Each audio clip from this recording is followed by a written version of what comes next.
7:40 a.m. Eastern Time at New York International Airport. As it is every this time, jet mainliner Flight 803 is being taxied to United's terminal for its 9 a.m. departure, non-stop to San Francisco. Westward across the continent on 803, more than 100 people will be going from New York to fly along with us. New York has more than 1 million visitors a day, and those popular jet mainliner flights travel pretty full out of the big city.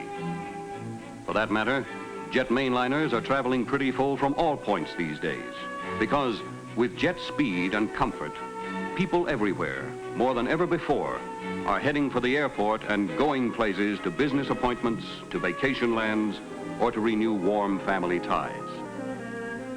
At the terminal, as usual, some passengers arrive a little early. And it's a good bet that you'll find first-timers on jet mainliners getting a preview of what's really new. They find that aft of the flight deck, the red carpet room stretches across the width of the plane and is an attractive entryway for first-class passengers as they board the plane and walk into the main cabin with its wide, two-abreast seating arrangement.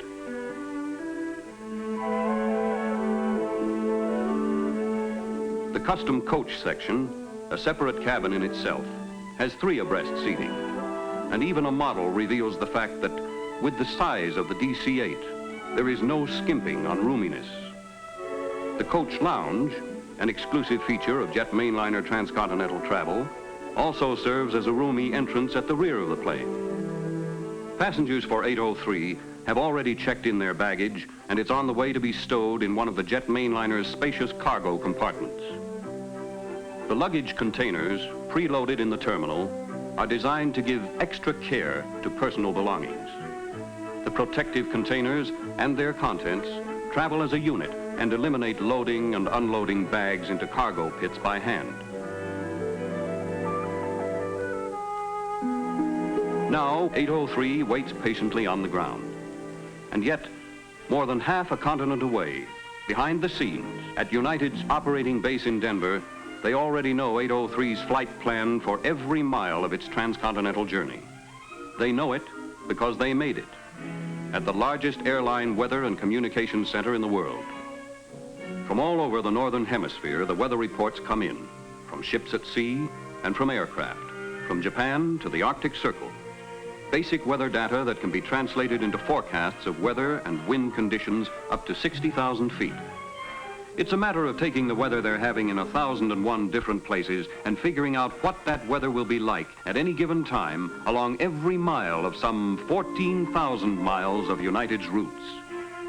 After the basic weather information is processed, final decision for all jet mainliner flight plans is based on programming that data for a Bendix electronic computer.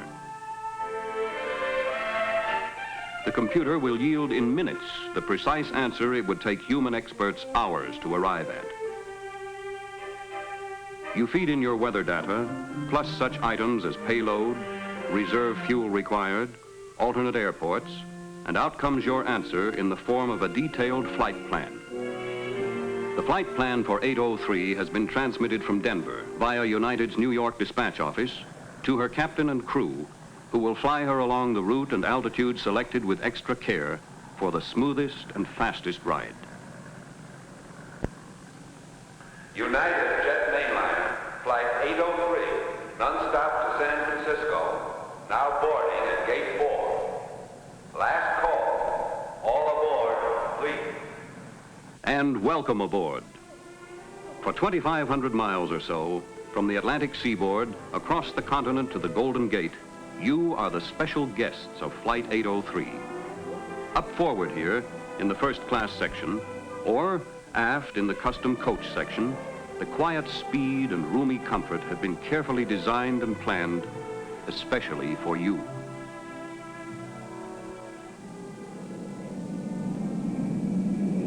United Jet Mainliner 803, United Wild Ground Control. Cleared to runway 31 left. Wind northwest 12, altimeter 2972. Taxiway Bravo, left turn on outer perimeter.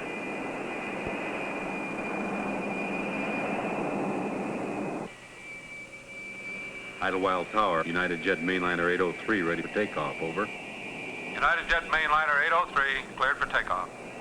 Full commands 54,000 pounds of thrust. Ahead is open sky and the soaring wonder of jet flight.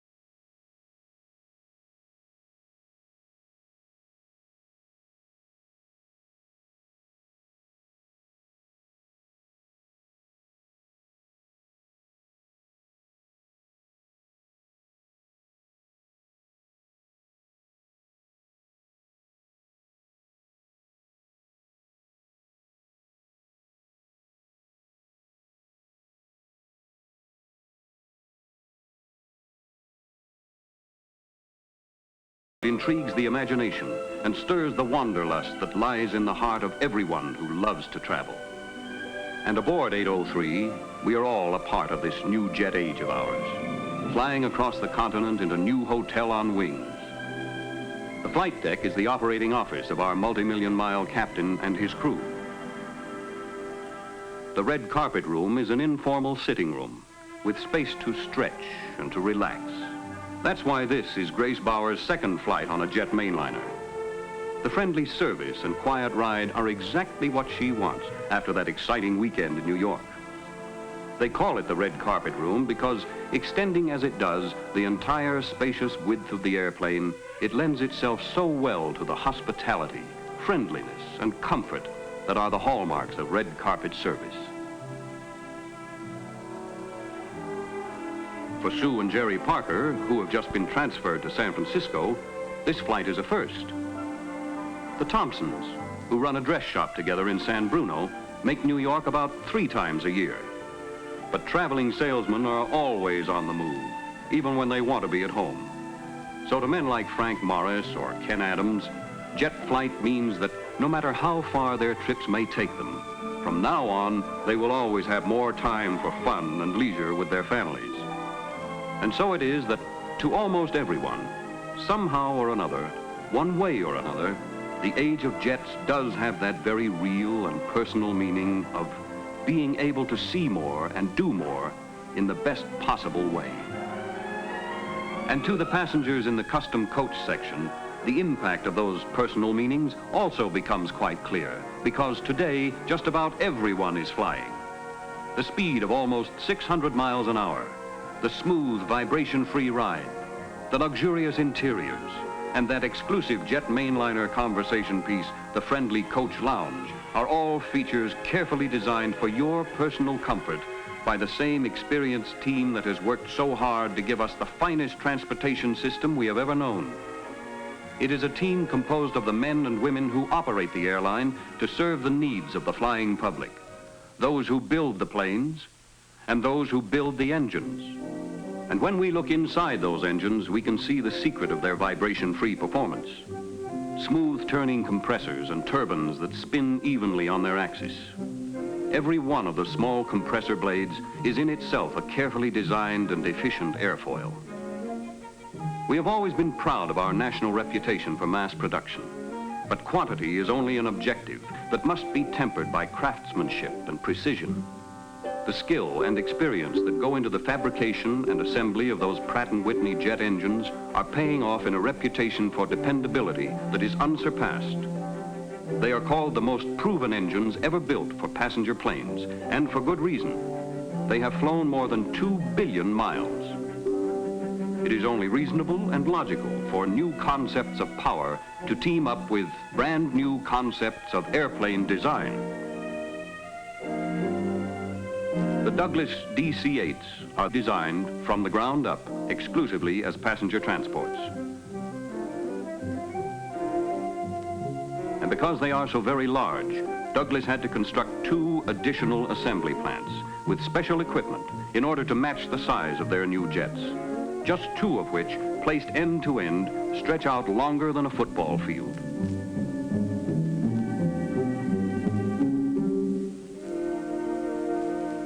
Because the DC-8s are the first of their kind, which have actually been designed exclusively and specifically for the needs and comfort of the people who ride them, they represent far more sophisticated facets of the art of jet design than speed and size alone. Systems tested and proved for function are also tested and proved for passenger comfort. Take the sound suppressors. More efficient at holding takeoff sound levels in the cabin to a minimum, they also incorporate special clamshell devices which close to reverse the jet thrust for smooth braking action during landings. And any way you look at it, the DC-8 is an inspiring fulfillment of its Douglas heritage, of planes whose dependability has earned such universal acceptance that Douglas has built more passenger transports than all others combined. The DC-3 dominated the lanes for 10 years and more, and flew New York to San Francisco in 17 hours, 29 minutes. The DC-4 made the same journey in 15 hours and 45 minutes during the years of transition to the famous DC-6 series, which, pressurized for long-range over-the-weather operation, took 11 hours and 5 minutes. And then it was the DC-7 for coast-to-coast non-stop in 8 hours and 45 minutes. And now, the DC-8, most respected member of the family, wings across the continent in as little as 5 hours. And today, flying to San Francisco on 803, with the operating member of that transportation team, the airline, one thing becomes apparent. An airplane is built only once. You have to fly it every day, and you do it with the comfort and well-being of the people whom you serve always as the one ideal uppermost in your mind. So you've taken extra care to specify and help design those personal touches that your long experience has taught you to understand so well. Private tables that are large enough and sturdy enough. Private tables that are independent of other people's privacy. You learn to provide a built-in reading light for the best visibility day or night, but one that, moving with the chair, cannot intrude on those who would rather rest.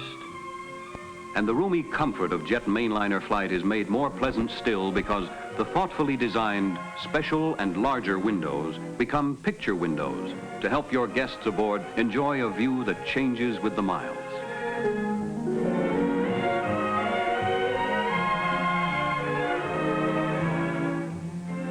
But when you operate an airline, there are many things you learn about the people whom you serve and how to satisfy their needs. So for the custom coach, you learn to design 3 abreast seating with ample room for stretching out. You learn how to make coach travel easy on your friends as well as easy on their budget. And of course, they in turn begin to know and understand a little more about the plane on which they're flying.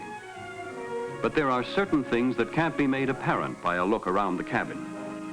The crew, though, up forward on the flight deck, they can tell about it because they're one of the important parts of it. You and 803 are over Indiana now, but long before the DC-8 went into service, the flight crews started flying it out in Denver on the ground, in flight simulators, which electronically reproduce all conditions of actual flight just as they are experienced in the airplane. In front of the cockpit, a giant TV screen helps provide the effect of complete realism for training in takeoff and landing procedures. Engine and flight instruments react precisely as they do in the air. In the rear of the cockpit at the flight instructor station, a control panel lets the instructor set up every kind of practice situation for the crews to handle in the same way that they would during flight tests. Watch the instruments as throttles are retarded for the simulated landing.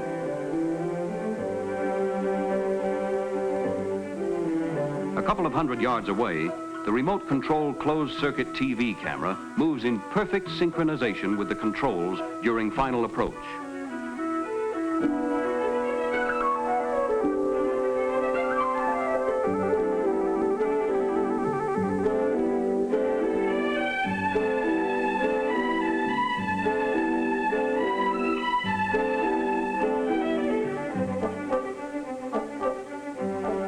Modern techniques of transition training mean long and comprehensive practice and instruction, both in the simulator and in actual flight.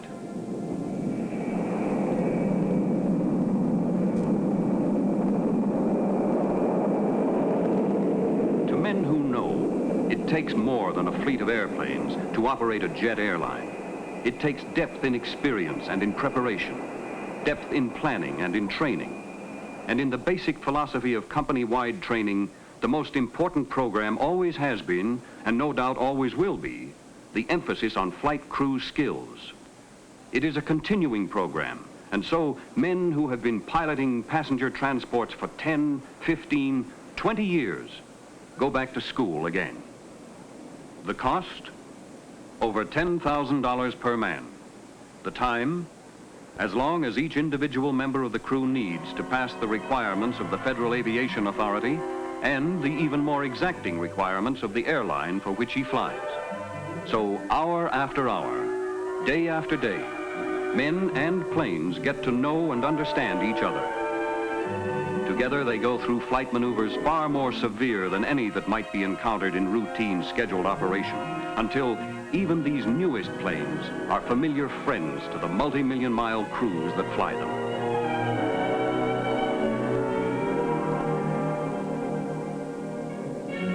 Depth in training.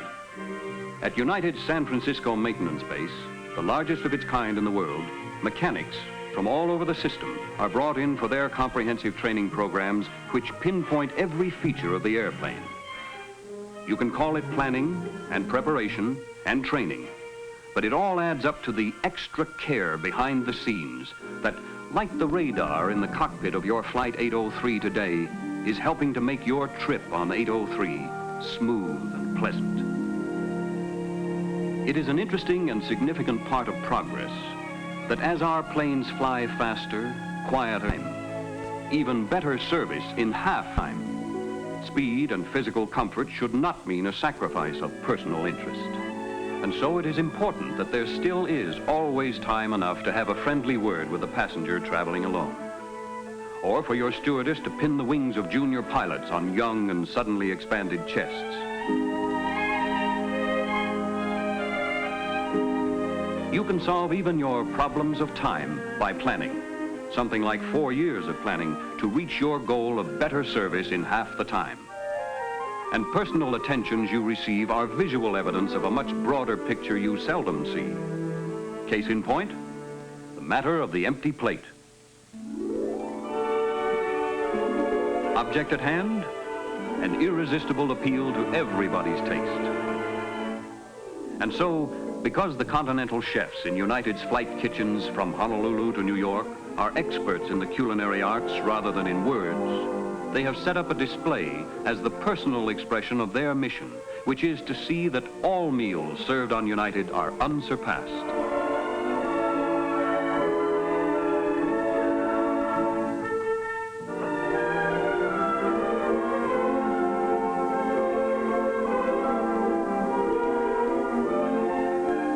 It is an unfair conspiracy by master chefs against those of us who have no strength of character at all. But any display would be incomplete without revealing a few of the wonderful things to eat that are prepared with extra care to be served you during flight time. A copper skillet breakfast with ham and sausage and tender steak, and that early morning coffee in a cup that's always full.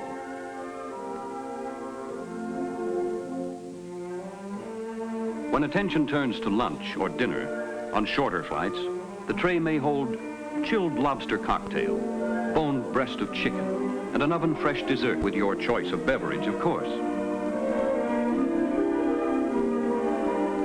The tasty alternate would be a refreshing soup and salad tray.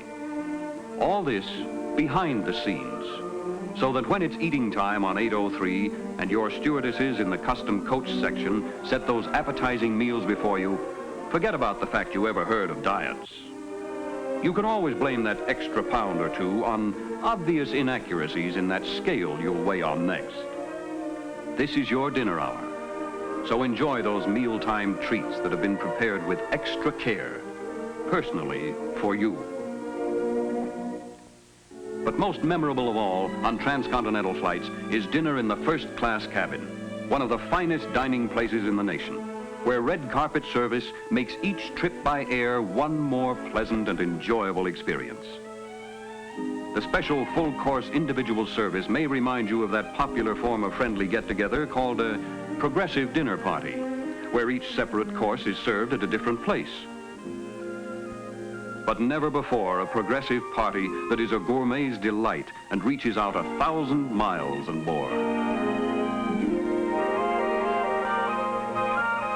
You've enjoyed cocktails over Ohio, salad over Illinois, and now it's time for your entree over Nebraska.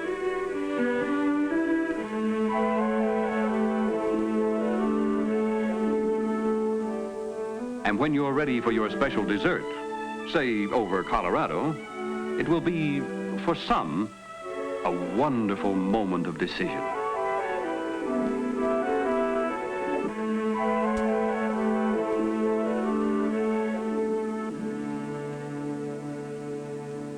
Time and the miles pass swiftly. High above Lake Tahoe, 803 has crossed from Nevada into California, and Oakland Air Traffic Center has control. United Jet Mainliner 803, Oakland Center.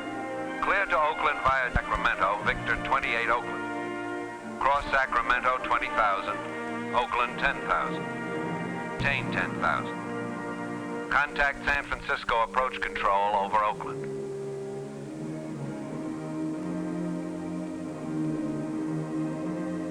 And now, San Francisco is almost below our wings, and it is logical to wonder if it is true when they say that as speed increases, our world is getting smaller.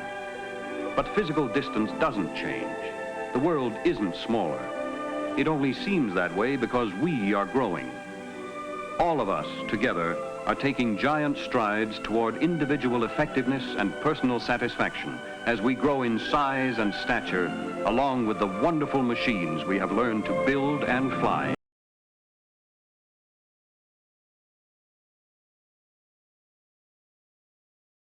Tower, United Jet Mainliner 803, over the gap on final. United Jet Mainliner 803, cleared to land. 803, roger.